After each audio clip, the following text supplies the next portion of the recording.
Tensions were high as Joel Brooks and his supporters headed to Wyong local court today.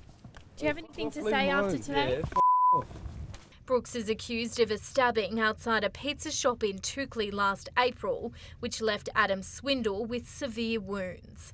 His brother Bradley faces a murder charge over the stabbing death of local sporting identity Greg Gibbons. Mr Gibbons and Mr Swindle were leaving the Beachcomber Hotel just after midnight on April 6, when there was allegedly an exchange of comments with both accused, leading to a confrontation in which both victims were stabbed. The Wyong Brews player died at the scene. Magistrate David Day committing the Brooks brothers to stand trial. Every time we come to court, it's quite emotional.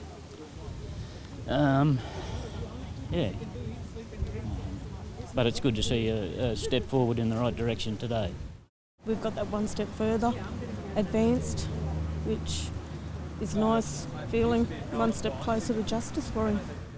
Community support helping the family through their ordeal. Sometimes you see the bad in community, and this has just made us see how many good people are surrounding us, and we couldn't ask for a better support base. Neither of the accused have entered a plea at this stage. The matter will now be heard before the Supreme Court in Sydney next week. Sally Rafferty, NBN News. A family day out gone horribly wrong. It appears the mother drove into the path of the 5,000-tonne freight train. The car, fortunately not crushed, instead thrown off the tracks. Farmer Tony Buttsworth was first on scene. I seen the car upside down. Went up there and there was a lady was thrown out of the car with some children. Not a good sight to see. A nearby paddock was used as a makeshift landing site for 3 emergency service choppers. A 7-year-old girl, the first to be transported to John Hunter Hospital. Has been unconscious and has been placed into an induced coma by the ambulance and with life support type machine. Her 2-year-old sister was put into an induced coma and was flown to Newcastle a short time later. More than 50 emergency service workers were on scene to assist. The incident rocked even the most senior police. It's an awful scene, tragic for those involved and for all the other people responding to it. Crash investigators are still working to determine just what went wrong. The freight train was laden with steel at the time of the accident, travelling 800 metres after the collision before it came to a stop. Police say it's a miracle anyone survived. Locals say the roadway isn't often used, with the lack of lights and boom gate making it a dangerous crossing. The accident has also caused havoc for commuters, with this the major rail link between Brisbane and Sydney. The railway line will be fully closed until our forensic investigators make an examination of the train. So we're looking at a number of hours before the train line will be opened again. Sally Rafferty, NBN News.